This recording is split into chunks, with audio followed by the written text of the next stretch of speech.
This is On the Wire, Racing TV's podcast for the best racing previews in association with Bar One Racing. And on today's show with Johnny Ward, Fran Berry and John McDonnell from Bar One Racing, we're going to give you live updates from York, where Fran Berry is resplendent in what looks like a somewhat cloudy scene in Yorkshire, but he's going to be among crowds, and that is the big issue that we're going to be confronting this week. What's going to happen with Longines Irish Champions Weekend? We talked to both CEOs at Leopardstown and the Curragh in terms of their expectations. Will we get 2,000, 2,500, 5,000, or will we be stuck at where we're at, which is essentially 1,000? We're going to look back on an unbelievable performance from Mishriff in the Debutante International and a splendid card at Curragh, as well as good racing at Killarney on Saturday. So we're going to pack that in the next half an hour. I guarantee you it will be worth the wait. Straight over to you, Fran Berry. How are you keeping at York? Couldn't be better. Yeah, done the morning show yesterday for Racing TV on the same show later on, and it's been really good. Obviously Jessica Harrington had a winner yesterday, forbearance. Jamie Spencer gave one of Jamie Spencer's rides in Arcadian Sunrise to win the 2 mile handicap the first day, and I think the Irish have a strong challenge in the Ebor tomorrow, but first time over here at racing since the pandemic, and it's great to get back and catch up with a lot of people, a lot of friends, so it's all good. If ever a horse were made for Jamie Spencer, it's Arcadian Sunrise. Yeah, him and Dennis Regan could fight over it all day long, who gets it going. Absolutely. And Johnny Mack, he looks like a kind of a godly figure there, looking down from the clouds at us. He does. I'm slightly jealous of him, Johnny. I've been to a minor meeting at York, but the coverage of it is superb on ITV and Racing TV. I'm really enjoying it, and it looks a class meeting. It's definitely on the bucket list. I'd love to get to that York August meeting. I was there to see Frankel, actually. It's the one time I was there. I love the city. Fran, what's it like there? We can only be a little bit envious in terms of crowds and so forth. What's it like with crowds? What's it like in the town after? Normal. It's like it was pre-pandemic, if you like. The crowds here, Yorkshire crowds in York are fantastic anyway, but there was real buzz about the place yesterday, and Snowfall got a big clap on the way out of the ring, which is lovely to see. You know, like they actually do enjoy their horses here, and the town itself, you can't get better. And it was real, not hectic, but a good buzz about it, and a bit strange when you walk around everywhere compared to how quiet things are at home. Yeah, and I think that's the point that we will return to when we speak to obviously Tim and Evan. Let's look back on, we obviously mentioned Snowfall. Let's look back on the highlight. I think arguably, I don't think anyone's disagree with this. The highlight of the week so far, which was Mishriff. Back then, behind them on the inner is Alcohol Free. On the move is Mo Harfeth, and Juan Alcano has got work to do. They're coming down the home straight here. Just over 2 furlongs left to go, and it's Mishriff who finds his way to the front here in some style. He's gone up by a couple of lengths then. Chasing hard then is Mo Harfeth with Alan Kerr and Love on the inside. Can't match the pace of Mishriff. He's gone up by 4 lengths here inside the final furlong, and Mishriff is turning the Juddmonte International into an exhibition here on his homeland. Mishriff storms home in the Juddmonte for David Egan, John and Thady Gosden and Prince Faisal. How would you put this performance into context, Fran? I mean, there's maybe a perspective that Love isn't quite living up to her sort of billing this season, but this was just an incredible sort of turn of foot. And just when you look at the horses that have actually beaten Mishriff, you're wondering, where is St. Mark's Basilica in the order of rankings here? Very much so. Love is definitely not right. There's something amiss with her when she comes under pressure now. She's starting to hang to her right once Ryan Moore asked for effort, as she did in the King George, and she was the same the other day. So look, she's not at her best, I'd say, but take nothing away from Mishriff. He was awesome the other day, and he really extended well, and such a versatile horse to do it on the dirt, win a French Derby, win Dubai. I know, will they roll the dice and go for the Breeders' Cup Dirt or something? Maybe. I know they haven't discounted it, but a wonderful horse, and take nothing away from the performance. But if we get St. Mark's Basilica back again soon and have a rematch, that would be exciting also. And Johnny Mack, that is disappointing. I put him in as a substitute in my 10 to follow, and next thing he got injured. There you are, but it's just one of those kind of bad news stories of the week. But don't forget, he destroyed Mishriff at Sandown. He was, yeah. I think John Gosden did offer excuses. I think he stated Mishriff might have needed a run at Sandown, but he was excellent, Johnny. I thought it was brilliant. And young David Egan, I remember him going racing years ago. You feel old when you see a chap like him riding Group 1 winners now. What do you make of Snowfall? She did what you'd have expected her to do, and the big clash is on now. for the Arc on the first Sunday in October. She's 9-4, Johnny, now, after that one yesterday. Would you back her at that, Fran? All right, she'll be saying pricing today, won't she, if she turns up? You know, any anti-post bet, I'd like to have it be double figure one that might be half the pricing today. She's a definite contender, obviously, with the weight for age allowance and the sex allowance, and she's adaptable on all grounds, and she put the race to bed very easily yesterday again. She's reminding me a bit of Zarkava, who obviously was brilliant as a 3-year-old. I remember watching her win the Arc. Before the Arc, we've Irish Champions Weekend, and I think there's a hell of a lot of frustration in Ireland at the moment that we have 40,000 people going to Croke Park for Gaelic Games, and we can't get over 1,000 people at a racecourse. And this is an issue I spoke to I spoke about with Evan Awkwright of the Curragh and Tim Husbands at Leopardstown. Evan Awkwright, how are you keeping? I'm great, Johnny. Good to see you. Yeah, I haven't seen you in a long time. How are things up the Curragh? You have a cracking card on Saturday. Yeah, we've been good. It's been a bit surreal, I suppose, for us over the last 18 months, and but the racing has been great. And this year we've had a really good season. You know, some really good results in some of our bigger races. Good to see even our friends from Britain winning the Dubai Duty-Free Irish Derby and the Keeneland Phoenix Stakes. It's good to attract the English runners, and we're obviously going to be very much mindful for Champions Weekend in September. But yeah, we're racing on tomorrow. A very good card. And the two races, I suppose, the Alpha Centauri Debutante and the Galileo Futurity are linked kind of into Champions Weekend, because the winners of those races get free entries into the Moytlair Stud Stakes and the Goss Vincent O'Brien National Stakes. But as you know, both races have a very impressive roll of honour, and I think we'll see some very good horses tomorrow. Yeah, I think everyone associated is delighted with the card. What's it been like up there with the restricted attendance? Because, you know, anyone who's visited the Curragh since the redevelopment can attest to the fact that the facilities are they're a little bit different to the normal Irish racetrack. And unfortunately, we're in a pandemic. Yeah, absolutely. Yeah, I suppose we've been making the best of it, and it's been good. I suppose when we were behind closed doors, it was tough on all of us, particularly tough on the staff here, just to kind of get yourself motivated. But the racing had been very good. Then when we let owners in, it was great. Created a bit of a buzz and a bit of an atmosphere around the place. And then even with the 500 general public, and we had 500 tickets on sale, which sold out, for this Saturday, and the 500 has made a big difference. We had 1,000 for the Dubai Duty-Free Irish Derby, but that was a test event. But it's helped create an atmosphere, and I suppose we've done our best to try and create an atmosphere and try and create as good an experience for even the small number of people that are here. So again, listen, fingers crossed that as we go into September, the numbers will increase. And you're kind of an interim between two of the giants of the game here, and Pat Keogh and Brian Kavanagh.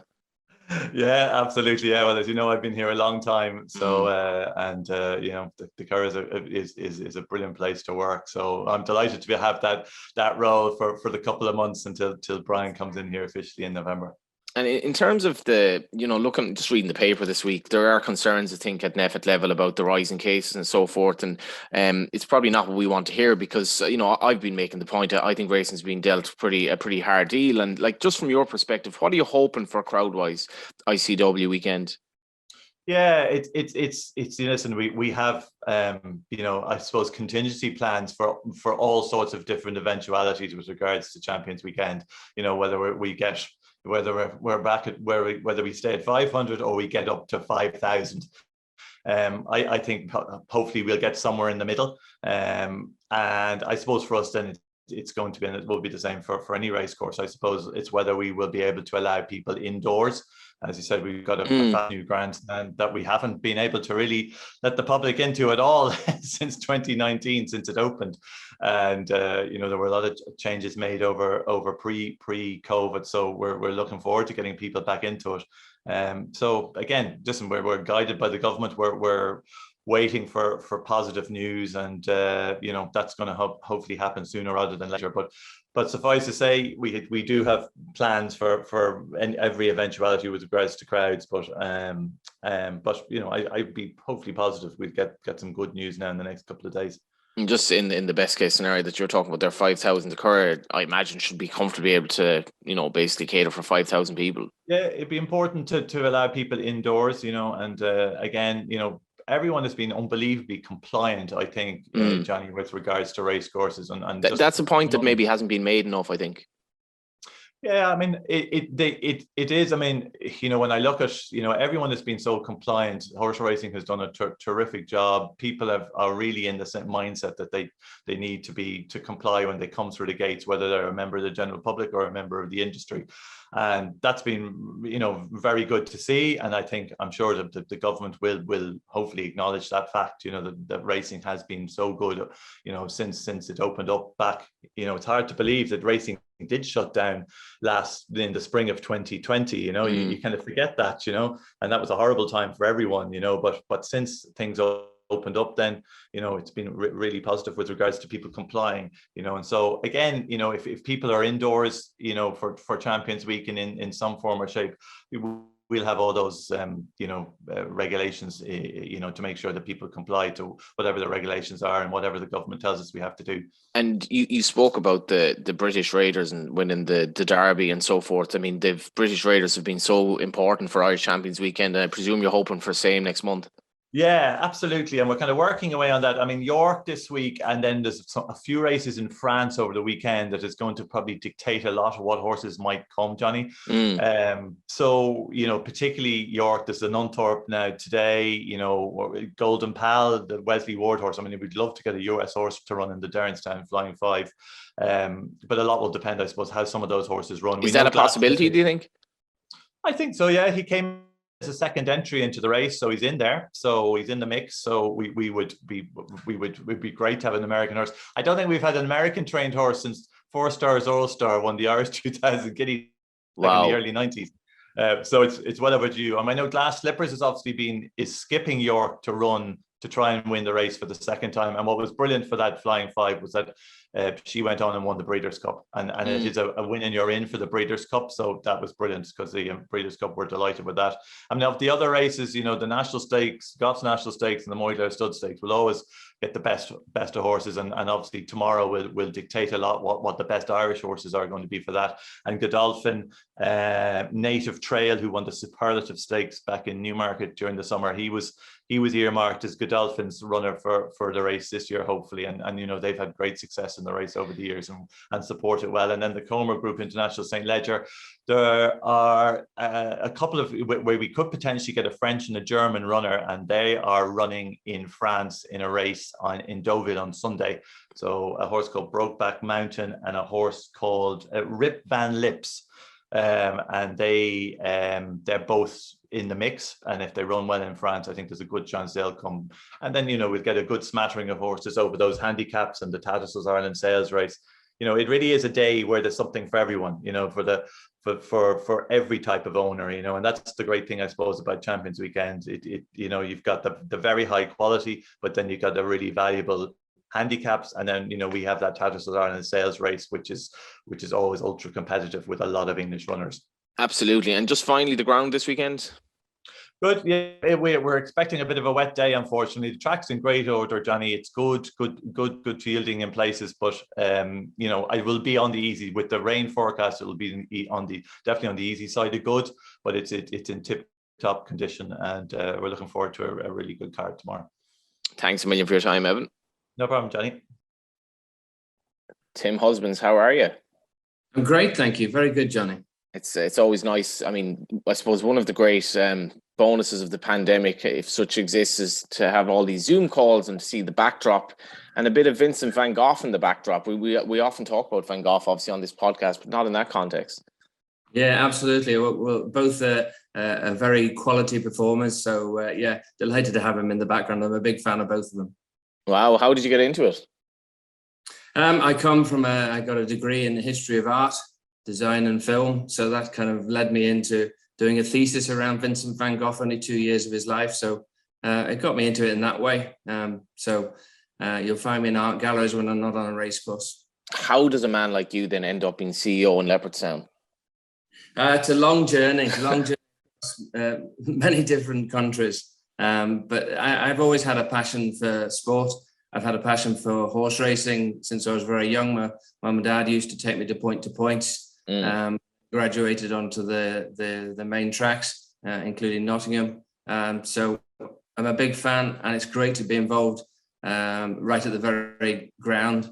So yeah, I'm enjoying the role. It would be fantastic to have lots of people coming back into the racetrack, but we are where we are, and our role is obviously to make it as enjoyable a day as possible for whether you're watching on TV. We are actually there in person.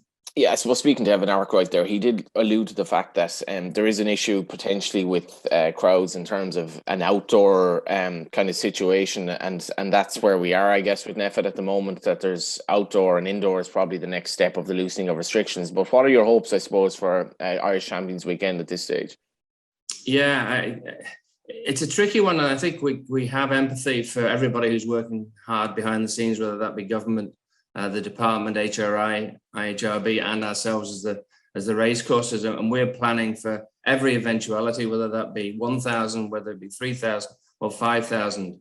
But one of the critical things is trying to understand whether we'll be able to do indoor dining, which will have an impact upon our ability to really create a great customer experience for them.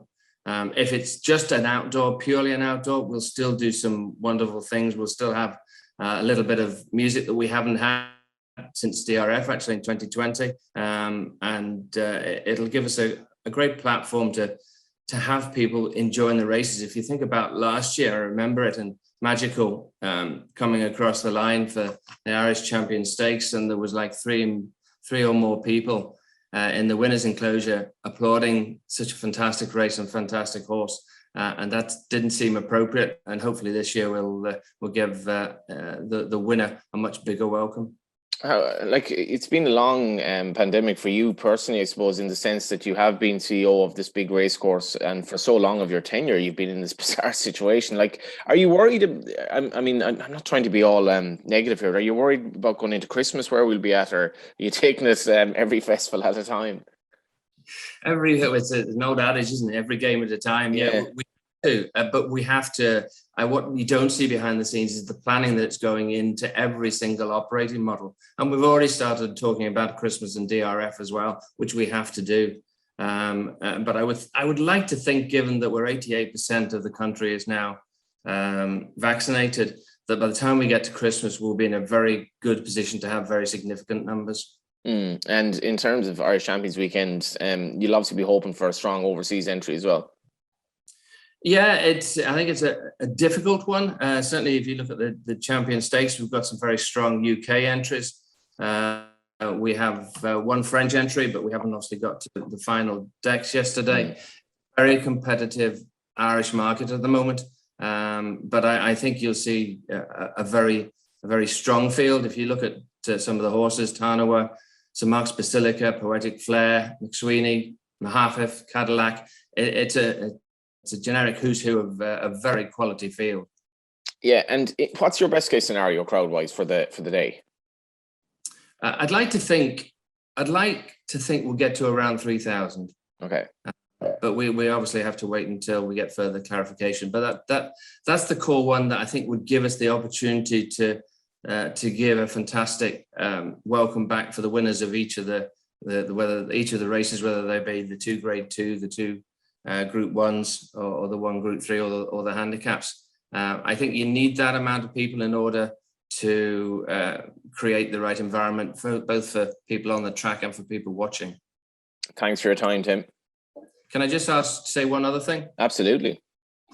The other thing that makes this race meeting slightly different to every other one, so this is the first World Pool event in Ireland. There's been about 12, I think, in the UK, and so we're very proud to have been selected to have the World Pool. The Hong Kong Jockey Club have the confidence in us that we'll be able to deliver the race meeting, and the benefit to the punter, as it were, is that they get the opportunity to share in a much bigger pool, and hopefully with an enhanced set of odds. But it'll also give a profile for the races on a global scale, which hopefully will be very good in the long term for Irish racing. Yeah, it's always a bit of fun when those in the Far East get involved in the pool over here as well. We've seen that in the past. Thanks a million for your time, Tim. No problem. Thanks, Johnny, very much. Johnny Mac, I suppose the crux of this seems to be it's outdoor versus indoor, and if you can't cater for them outdoor, you're not going to cater for them indoor. Now, this to me is absolutely bonkers, considering we've got one of the highest vaccination rollouts, I think, and compliance in the world, but that's where we're at. Yeah, it seems that they're just reading between the lines, Evan and Tim, the interviews. It seems like they're going to settle for the halfway point, Johnny, doesn't it? Maybe 2,500. But given the facilities there, and the space, it's bonkers to think that the place couldn't cater for 5,000 or more. When you see the towns, if you go out on the town, any town in Ireland at the moment, and the restaurants are packed, the pubs are packed as well, and a lot of them are pretty much non-compliant with with what's being required or asked of them. And what annoys the hell out of me, Fran, is something that Evan alluded to there. The race courses and the race scores, and the people who, bear in mind, people have been going racing since June of last year. They've been so compliant. And it's like, well, you're the nerd in the class. You're the lad who's actually behaved himself. I'm going to kick you up the ass afterwards. And you basically don't deserve any reward. And race courses, for me, I don't know why they're getting punished like this. Doesn't add up, does it? Especially if the All-Ireland final is on the same day as the Champions Weekend, and you're looking at one side of the city, what's going on on the other side of the city. And actually, look, we've spoken about it enough now that it's just it just doesn't make sense. But the big worry going forward is into the winter when the weather turns. We're getting away with outdoor crowds at the minute. The weather's been kind enough. When it gets to winter, and you get crappy days and cold days, and a lot of people who go racing are of an older age group. They're not going to stand around in the cold. They want to go racing, but you're going to have to provide some facilities. Like the Curragh last week, it got very cold there later on, and there was a couple of older people that I know that went home because it was too cold. They couldn't get into any shelter. So that's on a mid-August meeting.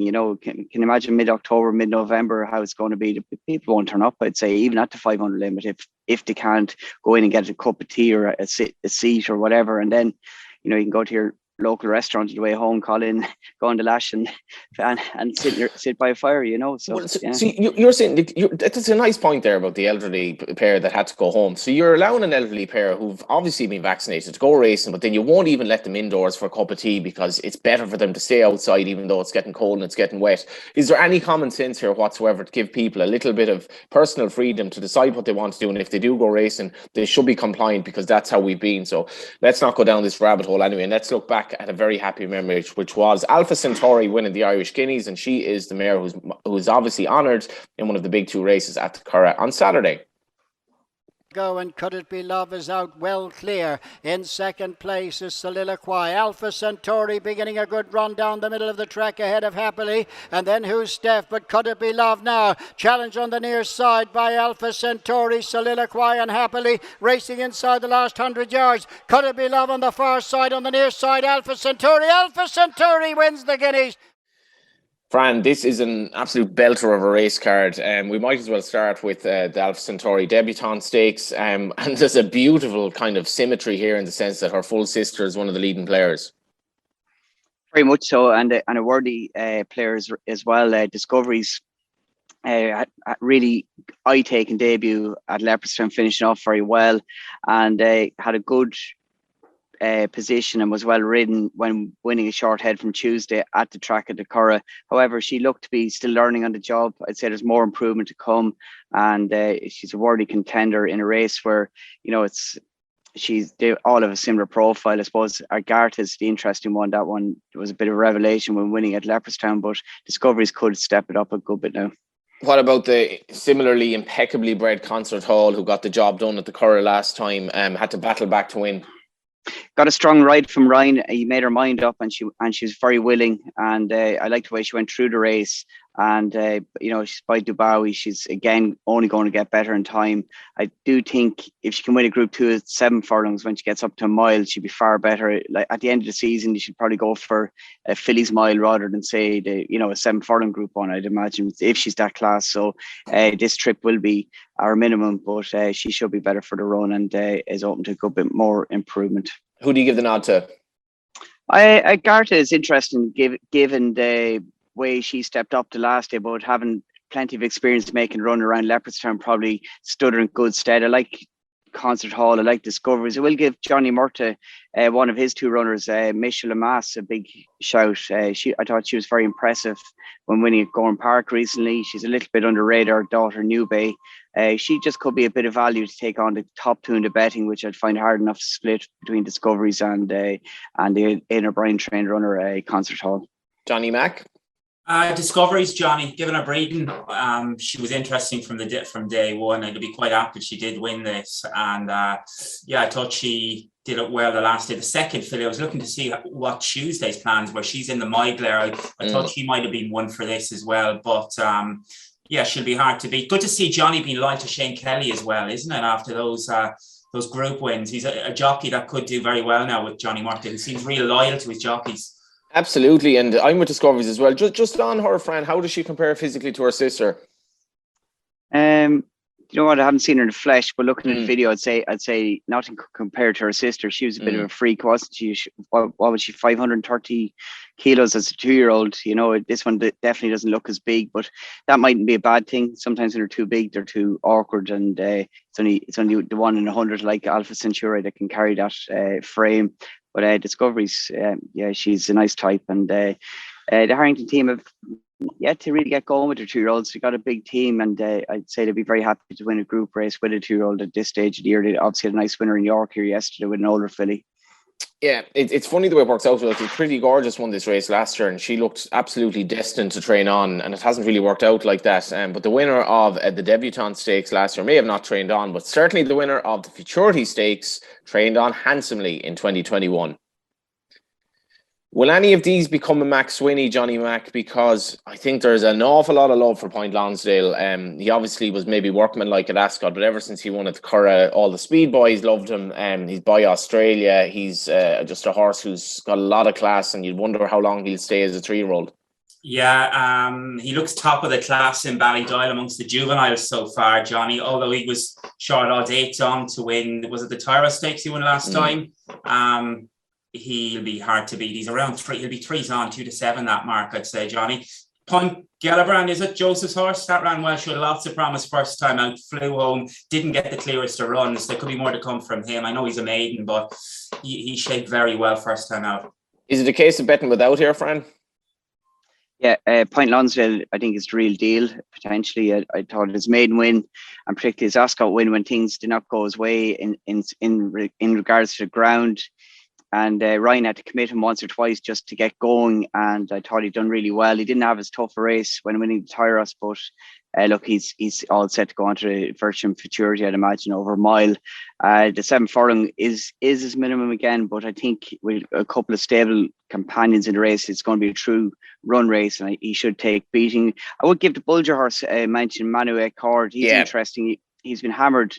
He was backed into favour in his first 2 runs and bombed out. Wasn't beaten too far on each occasion, but bombed out a little bit. Looked green the first day, was disappointing the second day, and typical of a Jim Bulger trained horse, backed up 5 days later and won well at Leopardstown. So given the market support behind him, he must be doing things very well at home, and he could step it up. Maritime Wings ran well behind Point Lonsdale last day, but the maiden Point Gellibrand, trained by Joseph O'Brien, it's interesting they're stepping him into this race on the back of 1 run, and he was very good on that occasion, only getting beat a short head on debut. And just talk about a bit of the undercard as well, because the first race, it's intriguing that Ryan Moore rides a horse by Churchill, and there's a Dubawi colt out of Kist, Sussex as well. So Aidan O'Brien certainly strongly represented in the EBF maiden, and that was a race as well. I'm interested in your views on this horse, Fran. That was a race I think that would have been open to Crack at Dawn. Now I really like this horse. He's taken on HMS Endeavour. HMS Endeavour is a horse by Warfront. It was a little bit keen for some out at Naas and ultimately faded out of it. But Crack at Dawn's first run was here 13 days ago, which is probably a long time for Jim Bulger to have between his 2-year-olds running. I think he's run a couple 5 days later of late, but Cowboy Justice won the race, was obviously well fancied. Swan Bay was second, very well backed, but Crack at Dawn was third. I just thought it was a lovely run. I thought he'd come on from that and take an awful lot of beating in this. Yeah, HMS Endeavour, first of all, and him, he actually was a good eye catcher, wasn't he, on debut? There was a lot to like about the run. He wasn't knocked about. Might not be the strongest race, beaten 4.5 lengths, but it looked like there was a little bit more to come. The same would apply to Crack at Dawn. and you can take your pick. I would give a couple of Jessica Harrington's Papa K and a couple of them, and Ger Lyons is interesting. Kodiak Colt, straight answer, first time tongue tie on his debut. The Lions horse are always pretty well touted on debut. If they're good, they would be backed. And would that put you off like that Ger has a tongue tie on already?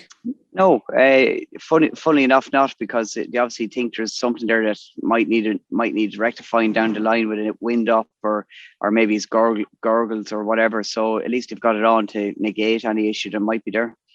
Yeah, I was actually talking to Jim Bulger on the week. He texted me because Believe in Sign started out 5 days ago in a race with Roscommon. It was a winner's race. I said, it's hard to know what to make of this. This horse thrown straight into a winner's race, finished second. But Jim has now put it into a maiden, I think, that actually might be stronger, taking on Anchorage and the aforementioned Swan Bay. And this is just 3 brilliant 2-year-old races in a row, Fran.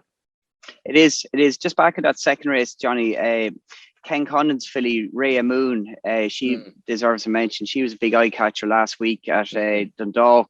Was heavily backed into near enough second favoritism, and she finished off really strongly in the race. Interesting to see that she's backing up so quickly and going here to talk about her was very good.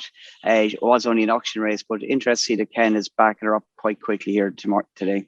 And anything, Johnny Mack, and those 3 maidens? I agree with Fran. That Ray and Moon at Dundalk last Sunday was very eye-catching. Came home with a rattle, having been behind early doors. That mile maiden at the third race, that could be very hot. The well juvenile we opposed as Anchorage. They were second and third in the cold smell maiden on a Monday night at Galway.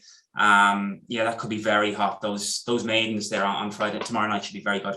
Yeah, we're nearly getting to the naps now. I just want to mention as well, lads, the fillies handicap at 7.10. Mighty Blue is obviously top weight rated 108. But what are your thoughts, Fran, on Me Too, please? Because it's kind of mad that I was just looking at the betting the last time she ran at Listowel. She obviously was so good. It'd be nice for Arthur Moore to have a good horse again. Obviously won the Ascot. Was it a grade 2 bumper? Yeah. So when she ran anyway the last time she won her maiden easily at Roscommon, but she was sent off, despite the fact she had to give £7 to Saldier. She was actually sent off 11-8. Brogue was rated 93. So she obviously had to give way to that as well, or run off the same weight as that, but she was only sent off 11-8. I thought she ran a bit flat, but the horse in fourth, Efrinock Fizz, won well since. Me Too Please only rated 85. She's been given a bit of time to get over that. She's taken on very good horses. I thought she was very interesting.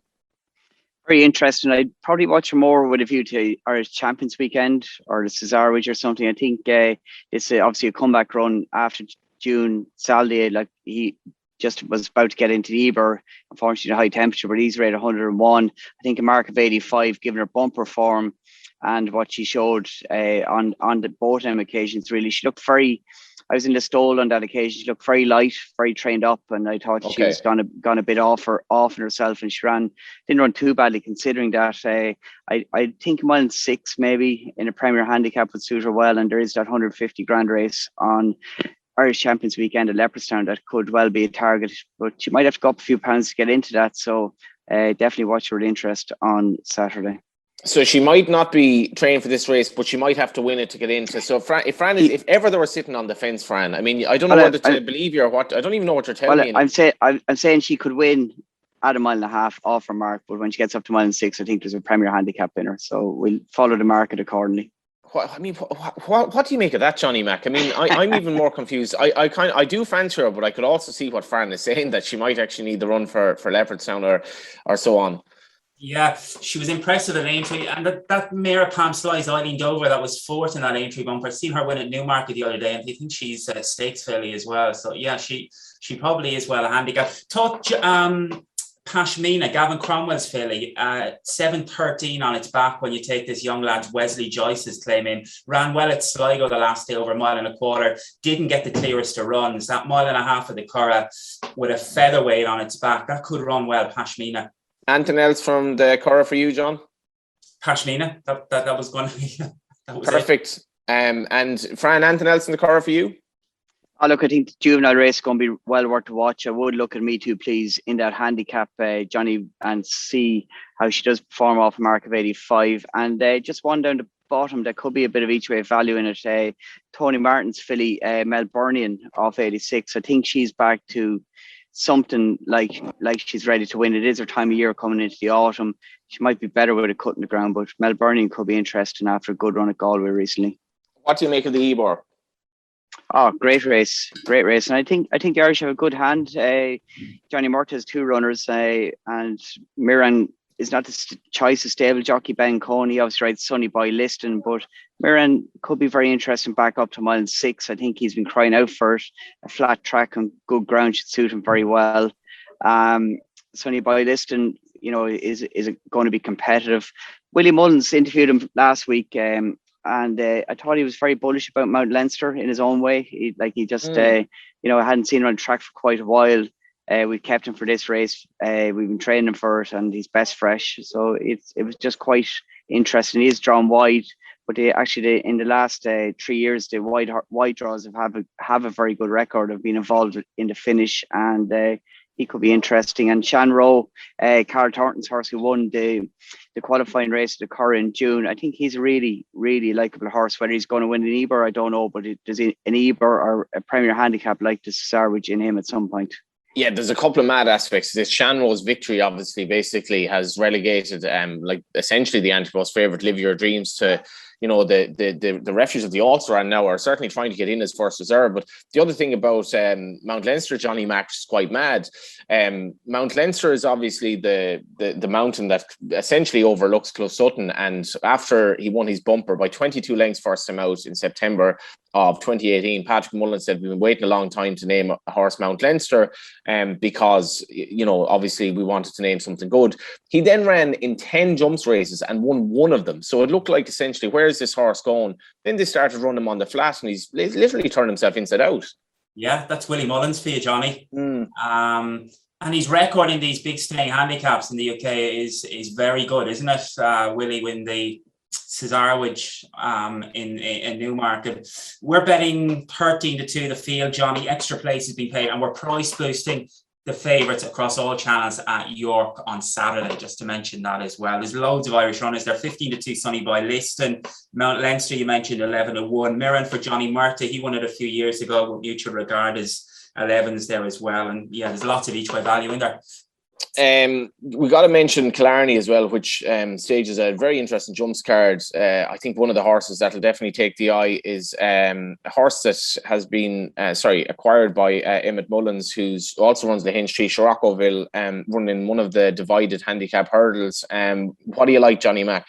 Oh, there's a couple there, Johnny. I thought Druid's Altar was very interesting. The 4-year-old getting weight in that. That was disappointing the last time myself. It was, yeah. There's question marks over a few of them there. The very man might need better ground. Star Max, question marks about his attitude. And I like the way you're thinking. If that comes alive in the betting, he's a very interesting. He's off 129. He's only got 10.8 on his back. Obviously, he's a horse who's landed a few plunges in the past. He's interesting. I like the way you're thinking. If he was back. Let's get to the nap, and we'll start with you, Fran. And can you tell us if you've had a pint in York this week and what's it been like as well? I did. It was quite last night. The first night we got out for dinner with a few of us, and it was great. Great to get out and just have a bit of normality. Naps for the weekend, okay. In Ireland, we'll start with obviously the Curragh. That's 7:40, the 6 furlong maiden. Eddie Lynham's horse, Heavenly Power. He's progressed from run to run. He was not real eye catcher in Naas over 7 furlongs in debut. He then was second to stable companion Jan Riggins, who's got a rating in the high 80s from what I can recall 13 days ago. And I think Heavenly Power back up to 6 furlongs will take quite a bit of beating in that maiden. And just on York, obviously, there's a good few Irish runners. I will give King of the Castle a big mention, 225. You love that horse. I mean, remember you ended your bad run of naps with him when he won at 4-9 at Limerick. And he looks like he might have gone in off an okay mark here. I that's what I think. I think, look, he's a potential to run a ledger at some point. A lot of these might do also because three-year-old only handicap over mile 6, but a mark of 96 in a handicap. William Buick is riding, and I think stepping up that couple of furlongs in trip will suit him well. He should have won the Ulster Derby. I think on another day he would have won. And for all that he is a little bit of a high head carriage under pressure, once he gets a couple of backhanders, he really found for pressure in Limerick and in Down Royal, and I think York could play to his strengths. Yeah, and thanks a million to Fran giving us snaps either side of the Irish Sea. Johnny Mac. I put up Drew's Ultra Johnny in the novice chase, getting weight in that novice chase at Killarney. I'll put him up. I put up a few on the website. Sorry, go ahead, Johnny Mac. I mentioned as well, we're price boosting, I said, at York, price boosting at Naas on Sunday, again across all channels, online, phones, on the app and in shops. Yeah, I've a couple of fancies at the Curragh if you read the tips on the website. Our tips were so bad last weekend, actually, on the wire that we've basically done a bit of a North Korea job, and we've erased them from history. I think the best that was managed was Gavin Lynch's second, but the rest, I think they didn't even manage a single finger finish. So we'll have to rectify that. And on that note, I'm going to go with Elite de Mott in the 2:15. She's a mare that travels really well in her races. Cork last time looked like she was going to win, flattened out a bit, but if she improves her jumping, I think she's a great chance. Fran, enjoy the rest of your time at York. Will do, yeah. I'm on a little busman's holiday, York tomorrow, and on to Sandown on Sunday for Racing TV before we go home. So, yeah, I'm looking forward to it. What's happening in Sandown? Sky Bet Sunday series is on. The good prize money, half an evening meeting on Sunday evening, so it's a good card. Alarming developments, Johnny Mac, for the Irish racing fan, because Fran just looks like he's been effectively poached by the Brits. Yeah. Take on, Fran, enjoy it, is what I say. Plans for the weekend, Johnny Mac? Working, Johnny. Working. Office for the week. Doesn't get any more exciting than that. We hope you enjoyed the show, and obviously we hope you can go to Racing at Leopardstown or the Curragh, and if you can't, enjoy it on Racing TV. And as I said on the tips piece tomorrow, it's not a bad day to sit in the couch with York, Curragh and Killarney. Thanks for watching, thanks for listening. We'll be back next week. Thank you for tuning in to On The Wire Racing TV's podcast, brought to you in association with Bar One Racing. And if you enjoyed the show, don't forget to leave a review, give us a like and subscribe so you don't miss the next episode. And this podcast is available on video format in all its glory on YouTube. And you'll also find us on racingtv.com and on audio at Apple Podcasts, Spotify and numerous other platforms. Don't forget, if you are having a bet this weekend following any of our selections or so on, gamble responsibly and do visit begambleaware.org for more information.